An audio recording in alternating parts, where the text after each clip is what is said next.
Hello, everyone, and welcome to this edition of our Success Sessions. These are interviews with some of the countries and some of the world's top martial arts school owners. And today we are grateful to have and excited to have Ricky Lam. Ricky, tell us a little bit about where you're from and a little bit about yourself, your family, and your school. All right, cool. Hello, my name's Ricky Lam, and I'm from Leeds, England. Currently we have 400 students, which we just did about last month. We hit that target last month. I've been teaching martial arts now for about 20 years now. I'm actually 37, even though I don't look it, but I am. I started teaching when I was 17, and I'm currently a 60-degree black belt in Premier Martial Arts, and I have a 50-degree black belt in Taekwondo, and also black belts in Krav Maga and kickboxing. I started training when I was 6. My first instructor was my dad.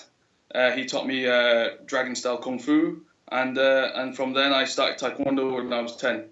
And you had a little skit in some movies in the past, right? Yeah. You took a stab at the whole Hong Kong film industry, right? Yeah, I did a few bits in Hong Kong, and then I was lucky enough to be one of the Shadow Warriors in the Batman Begins movie. Okay. So that was really fun. Awesome.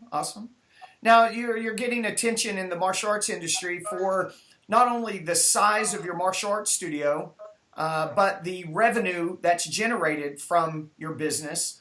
And United States, England, Canada, anywhere in the world, you've achieved something that most school owners haven't. So give us a little bit about where your school is, right now. Well, right now as I said, we just hit 400 students, which is a goal that I set last year, really, because last year we hit 300 students, and I said that this year was going to be 400. And how many staff members? Right now, how many staff members do you have to operate 405 students?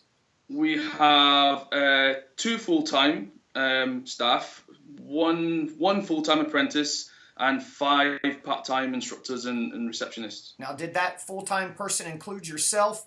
How much are you involved in the day-to-day operations? Not management, but how much are you involved in the school? Right now, no, that doesn't include myself. Right now, I'm just doing a lot of the management and staff training. That's where I see my role is at the moment. I teach some of the more advanced classes, like the adults advanced Krav Maga, and also some of the black belt classes, and I do most of the workshops, which is usually once a week. But from the day-to-day teaching of the classes, we have the other instructors to do it.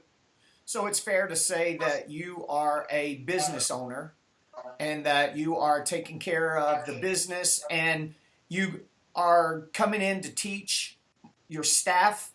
You are training your staff and holding staff meetings and coming in and teaching martial arts classes pretty much when you want to now, right? Yep, pretty much. And that's where every school owner, I think, wants to be, whether they admit it or not. They would like to have the time to enjoy their lifestyle, be able to teach the classes they want to, and simply run the business. Because, the grind of teaching all the classes every day, all the time, that's okay if you're an instructor and your job is to teach martial arts classes. But when you're a business owner and a school owner, you got to be a business person, an entrepreneur, and there's so many other tasks you have to do. And, school owners don't realize that all of those entrepreneurial and business tasks take a lot of time and energy, and so does teaching awesome martial arts classes. And to try to do both consistently and at a high level all the time, that's why it doesn't work out for a lot of school owners. So you seem to have a grip on that. Now, you're also moving your location. So you tell us a little bit about your transition to a new facility. Well, currently the school right now is about 6,000 square feet, and in the parking lot there's only around about 34 spaces, which is quite chaotic during class transitions. So I decided that even though we spent a lot of money 3 years ago doing a build out here, it was time to move on, because obviously 2 years ago we were around about 200, or 3 years ago around about 200. Now we've doubled. Space is quite limited. So we found eight and a half thousand square foot mill, and we're currently just remodeling and rebuilding it, Wow. and it should be ready in about 4 weeks' time. Nice, nice. So now, because I work with you, and people uh, probably want to know that you are the vice president of Premier Martial Arts in the United Kingdom, and that the new facility you're opening is going to be a training center for the Premier Martial Arts UK brand and hopefully growth. Um, but by working with you so closely in the past few years, I know that you set a goal in January the 1st because you knew you were moving to this new location. Expenses are going to be more. Plus, you've got multiple classrooms, a larger facility, and you're like, I got to have 100 more students fast. You set a goal January 1st to sign up 100 people in 90 days. You actually just met that goal in 68 days. So what Wow. even what I'm getting now is questions from our other clients is how did Mr. Lamb sign 100 students up in 2 months, a little over 2 months? How did he do it? So that is what everybody wants to know. And I thought, hey, let's just do a success session and let you tell them yourself. How did you do it? Well, I mean, as you always say, that we have to have 5 things that we do on a month-to-month basis that we know will bring consistent results in. And I just basically, I didn't want to reinvent the wheel. I just want to work with the things that I do on a regular basis that works. So I just did more of what I did. For example, having one thing that we do a lot of is mass intros or beginner workshops, and they bring in a lot of new members for us even now. Having a strong Facebook presence, that posting different stuff, using the online igniter stuff that you guys produce on a monthly basis, that helps a lot.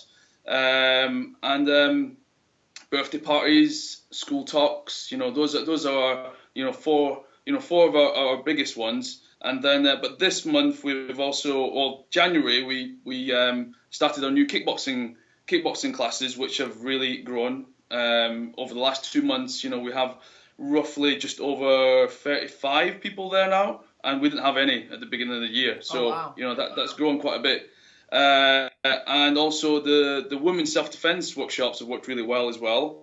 They're usually well attended.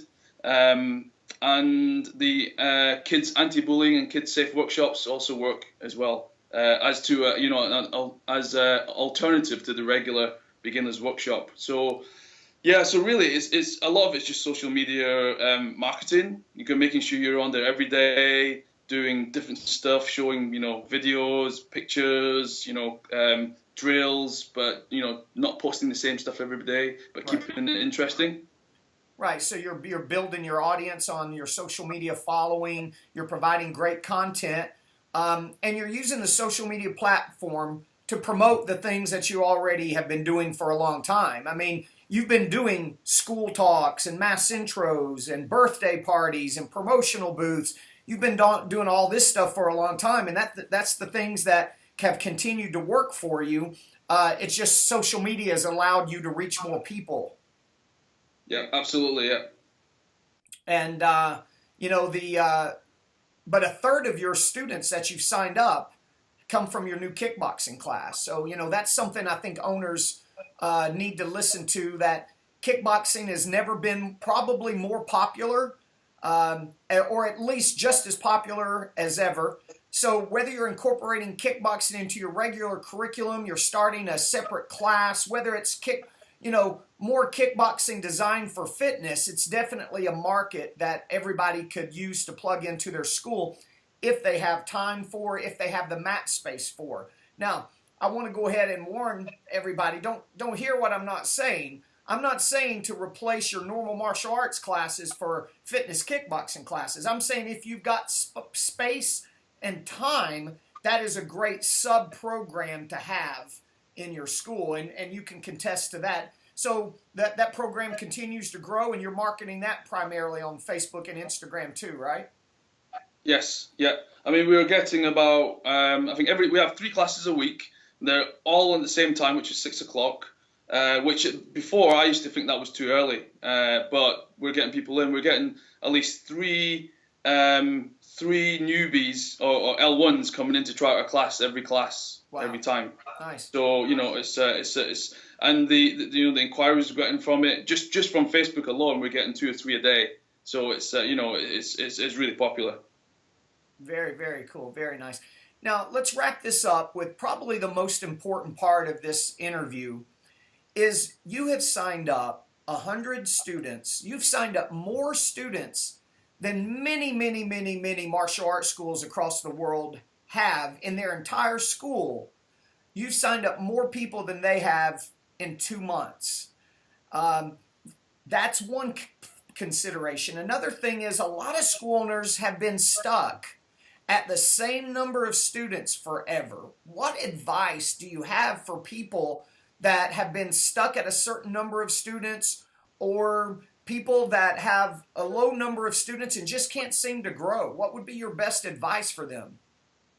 I would say number one would be to set the goal. Set the goal and set the date. We all know how to set goals, but setting a goal, put a date to it, and then just take positive steps every single day to make sure you work towards that goal. Because a lot of times we want to have lots of students, but whether we actually do something every day about it is a different story. So I know a lot of school owners who are frustrated that they're not growing, and partly that's because they're not actually taking the right positive steps towards doing it, or consistent steps to it. And the other one is to continually re-educate and learn and grow yourself. If you want your business to grow, then you have to grow as a person, whether it's as a martial artist or as a business person. You got to get a mentor. Obviously I'm very grateful to have you as my mentor, but learn, watch videos, read books, whatever it is it takes, to grow yourself to become a better person. Well, and I think I just want to congratulate you for all your success. I know that new location is going to be up into the 500-600 students soon. You're a great example of an amazing, if anybody's ever saw you do martial arts, amazing martial artist, but even getting to be as much or more of an amazing business person. And that's another thing that school owners some of them just can't cope with, is the fact that you can make a lot of money in this industry. You can impact a lot of people's lives positively in this industry, and you can be an amazing martial artist and still produce amazing quality of students. Wouldn't you agree? Yes, sir. Definitely. That I guess that's one thing that a lot of people think in the industry, is that just because you have a great school and have a lot of students and you make a lot of money means that you're sold out. But that's not the truth. The truth is, and I think a lot of the schools in Premier have definitely proven that we can have all those things and also have exceptional quality students and classes. Absolutely, absolutely. Well, man, thanks for taking time out to do this interview. We're going to keep an eye on you and your growth, and we'll let everybody catch up with you on how things are going in a few months, okay?